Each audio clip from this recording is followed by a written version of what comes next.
Imagine a man who collects butterflies. Now imagine he decides the most beautiful creature he knows should become his next prize. This isn't just a horror cliche, it's the chilling premise behind The Collector, 1965. What happened behind the camera was just as disturbing. Actors isolated to the brink of breakdown, a director who abandoned the sound of music to explore psychological torment, and a production so intense it blurred the line between fiction and cruelty. Let's uncover 20 weird and deeply unsettling facts about The Collector that prove the real horror was never just on screen. You said you'd let me go. Can't go back on your word. Fact 1. The Cannes double win that crowned a kidnapping thriller. When The Collector premiered at Cannes in 1965, audiences were stunned, not only by its twisted subject matter, but by how much praise it received.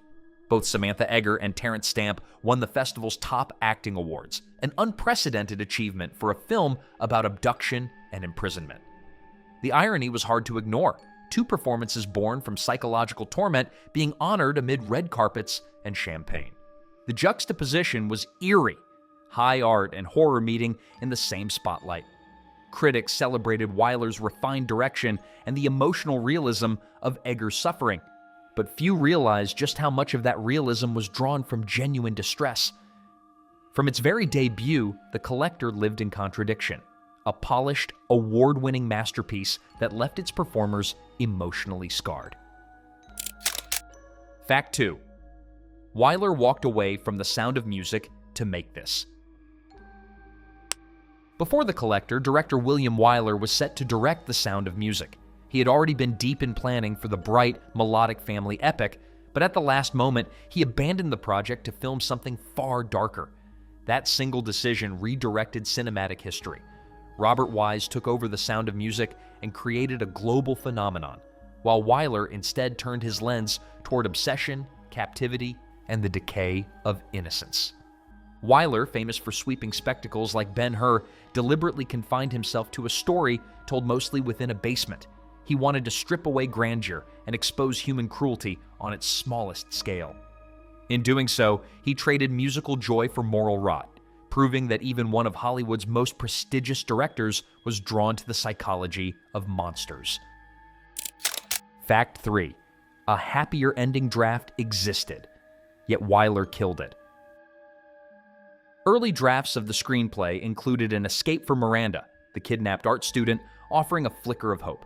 Studio executives worried the film's bleak conclusion would alienate audiences and pushed for a rewrite, but Wyler refused. He insisted on preserving the novel's merciless ending, where evil triumphs and innocence is quietly extinguished. That choice transformed the film from a thriller into something far more haunting. Without the comfort of rescue, viewers were left to sit with Freddie Clegg's chilling calm, his lack of remorse, and the cold inevitability of his next collection. By killing the happy ending, Wyler forced audiences to confront the unsettling truth that some horrors end not with screams, but with silence. Fact 4. Eggar was fired mid-rehearsal, then rehired under strict conditions.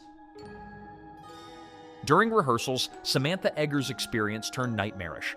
3 weeks into production, Wyler abruptly fired her, claiming she wasn't reaching the emotional depth he needed.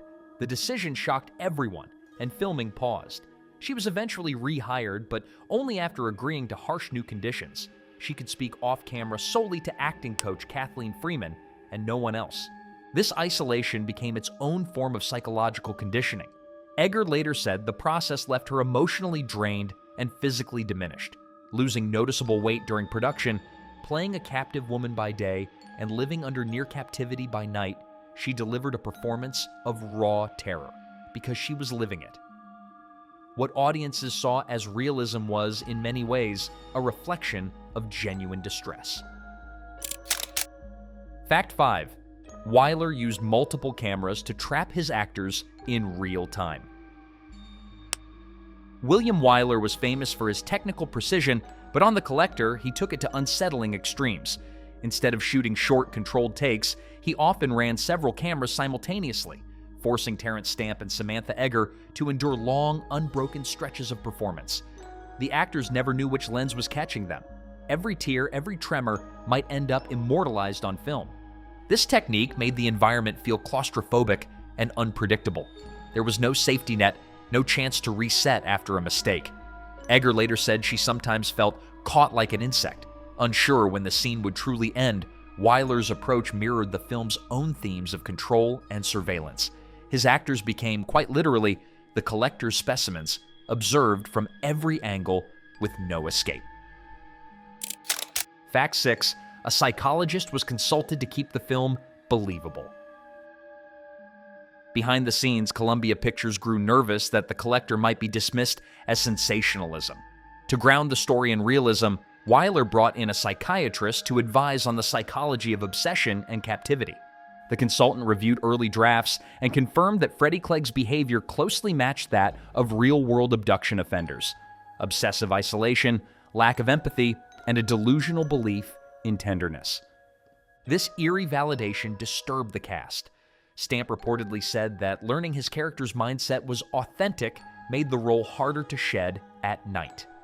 The consultation turned what could have been pulp fiction into psychological horror rooted in truth. It's one thing to watch a movie monster, it's another to know that his logic, however twisted, has walked the earth before. Fact 7. A predatory photographer and Wyler's furious response.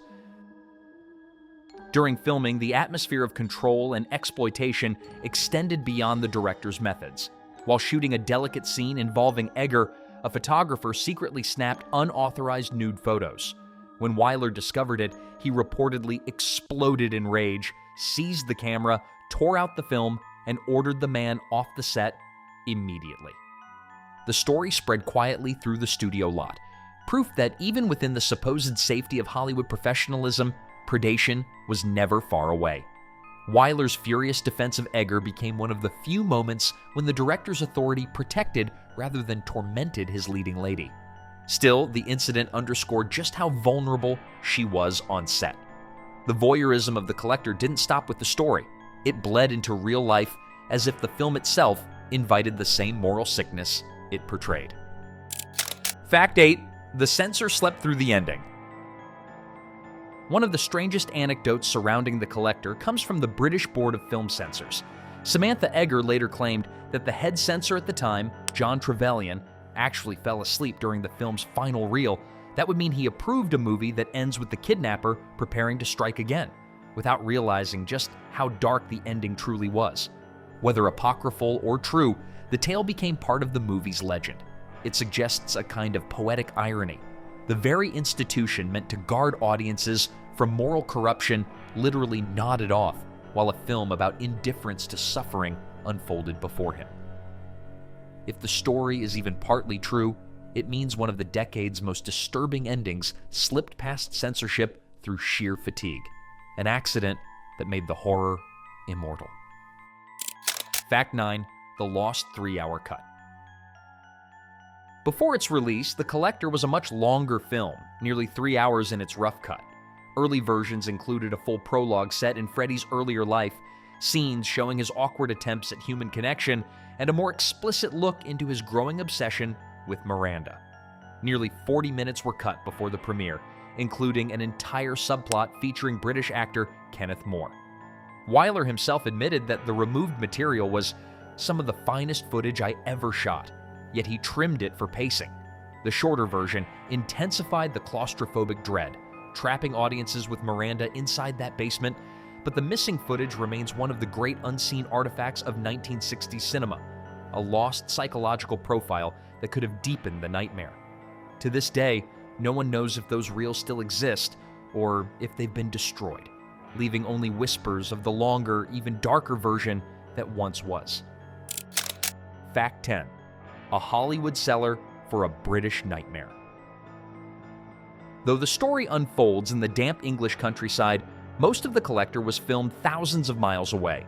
On Columbia Pictures soundstages in Los Angeles, Wyler recreated the claustrophobic basement inside a Hollywood studio, crafting an illusion of English gloom under the Californian sun. Later, the crew traveled to Kent for exterior shots, blending the two worlds seamlessly. This strange mix of geography mirrors the movie's tone. English restraint wrapped in Hollywood artifice.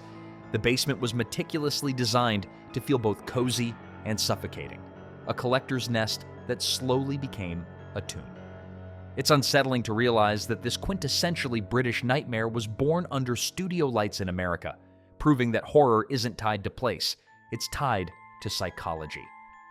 Even when surrounded by the glamour of Hollywood, The Collector remained a story about imprisonment and decay, no matter where the walls were built. Fact 11.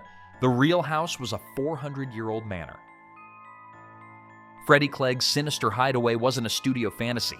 It was filmed at Gabriel's Manor in Marsh Green, Kent, a 400-year-old Tudor estate surrounded by thick woods and silence. The location's age gave the film a timeless eeriness, a place where evil could seem almost hereditary. Local residents said production crews treated the home like a museum, whispering in its corridors out of respect and maybe fear. The manor's creaking floors, ancient stonework, and heavy wooden doors became characters of their own. Even in daylight, the building exuded melancholy.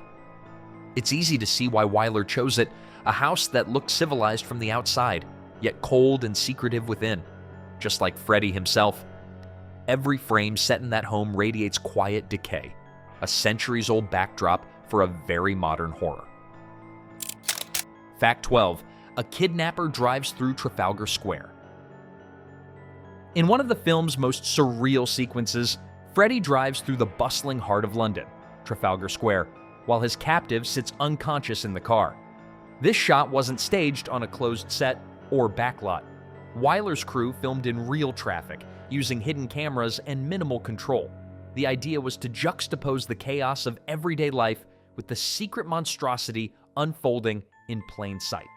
The result is unsettling. People stroll past, pigeons scatter, buses rumble by, and no one suspects that a kidnapping victim is locked inside a passing car. That moment captures one of Wyler's recurring themes, that evil often hides behind normalcy. The film doesn't need screaming violins or sudden shocks to disturb you. Sometimes the most chilling image is a monster calmly obeying the traffic laws. Fact 13. Maurice Jarre's score turned terror into tragedy. Composer Maurice Jarre, best known for the sweeping grandeur of Lawrence of Arabia, took a completely different path for The Collector. Instead of thunderous orchestras, he used small, intimate arrangements, harp, strings, and delicate motifs that evoke beauty rather than horror.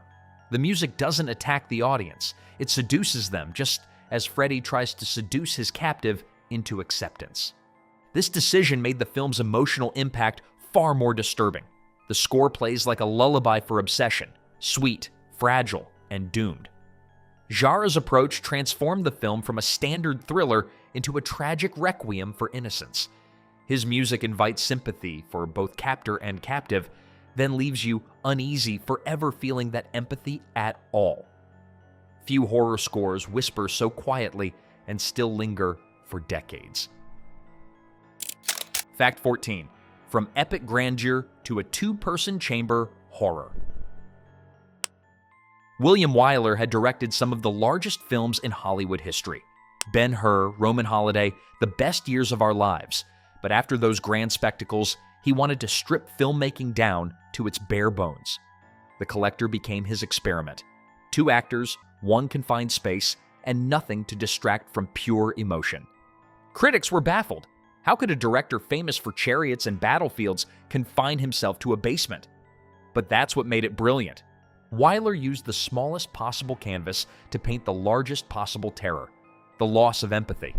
In doing so, he proved that psychological horror can be more suffocating than 100 action scenes. It wasn't the spectacle that frightened audiences, it was the stillness. Fact 15. The novel's lost voice made the film more terrifying. John Fowles' original novel splits its perspective between the kidnapper and his captive, alternating chapters so readers see both minds unraveling the film, however, removes Miranda's inner voice entirely, trapping the audience inside Freddie's warped perception. That change transformed the story from a tragedy into something colder, a study in obsession seen only through the eyes of the obsessed. This shift forces viewers into complicity. We watch Miranda not as a person with thoughts and fears, but as Freddie sees her, a possession. It's an uncomfortable experience that mirrors real psychological manipulation. By muting her internal dialogue, Wyler made the audience share her silence. The result is a haunting reminder of how easily humanity disappears when one person's narrative drowns out another's. Fact 16. A role that haunted Samantha Eggar. Winning Best Actress at Cannes should have been Samantha Eggar's triumph, but she later described the experience of The Collector as emotionally scarring. The isolation, the relentless filming, and Wyler's manipulative direction left her shaken long after production wrapped. In interviews years later, she called it the most difficult work of her career, admitting that she still associated the film with loneliness and anxiety. That trauma became inseparable from her legacy. While critics hailed her performance as one of the decade's best, Eggar herself viewed it as a kind of wound. Every accolade reminded her of what she endured to earn it. The film blurred the line between acting and suffering so completely that, for her, the applause felt like an echo from inside the cellar. Fact 17. Stamp's real-life crush became weaponized. Before The Collector, Terence Stamp and Samantha Eggar had attended the same drama school, where Stamp secretly harbored a crush on her. Wyler discovered this and quietly encouraged Stamp to use those unresolved feelings on set. The director's manipulation turned personal affection into cinematic tension. That subtle emotional exploitation worked. Stamp's longing and frustration felt raw because they were, in part, real. The unspoken connection between the two actors crackles beneath every frame, a mix of attraction, resentment, and guilt. What could have been harmless chemistry became a weapon in Wyler's hands. Another way to make the story feel disturbingly authentic. The director didn't just orchestrate performances, he orchestrated emotions. Fact 18. The missing character that vanished from history. Actor Kenneth More was originally cast as a minor but important character, a doctor and moral compass who mirrored the audience's perspective.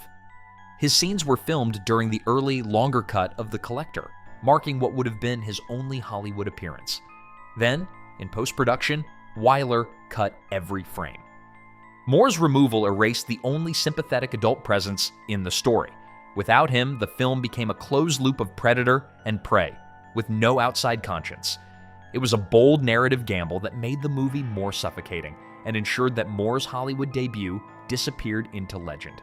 Even now, cinephiles refer to his unseen performance as the ghost of The Collector. Fact 19. The chilling final scene hides a real village. The closing moments of The Collector show Freddie driving toward a new victim, an ending that freezes the viewer with its casual evil. That sequence was filmed in Forest Row, a quiet East Sussex village where residents reportedly didn't realize a movie villain was in their midst. The crew kept the shoot discreet, using real streets and homes as Freddie's hunting ground. The ordinariness of the location makes the ending even more unsettling. There's no thunderstorm, no dramatic music, just a man blending into everyday life as he prepares to repeat his crime. Wyler chose that stillness deliberately, proving that horror doesn't always lurk in dark forests or haunted houses. Sometimes it lives on a quiet English street behind a polite smile. Fact 20. A cut-to-the-bone final version. After months of editing, Wyler delivered a lean 119-minute version of The Collector down from nearly 3 hours. The final product was surgical, every extraneous moment removed until only tension remained. It premiered at Cannes to thunderous applause, shocking critics who expected melodrama and found psychological horror instead. This stripped-down version became the definitive one, its tight pacing forcing viewers to endure the same confinement as Miranda. What was once a sprawling story became a minimalist nightmare, and its precision is part of why the film still feels modern. It ends without resolution, without justice, just a chilling sense of continuation. Evil doesn't die. It adapts, resets, and drives away quietly into the next scene. In this room, I can't breathe. I need some fresh air and light. The story of The Collector didn't end with its credits. It haunted everyone who touched it. Actors, crew, even audiences who saw too much of themselves in its quiet cruelty. Behind the awards and artistry lies a truth that still chills today. Obsession is never romantic, and control always kills what it claims to love. If you found these hidden stories as disturbing as the film itself, tell us which fact shocked you most in the comments below. And don't forget to subscribe for more eerie deep dives into the dark corners of classic cinema, where beauty, madness, and art often share the same room, locked from the inside.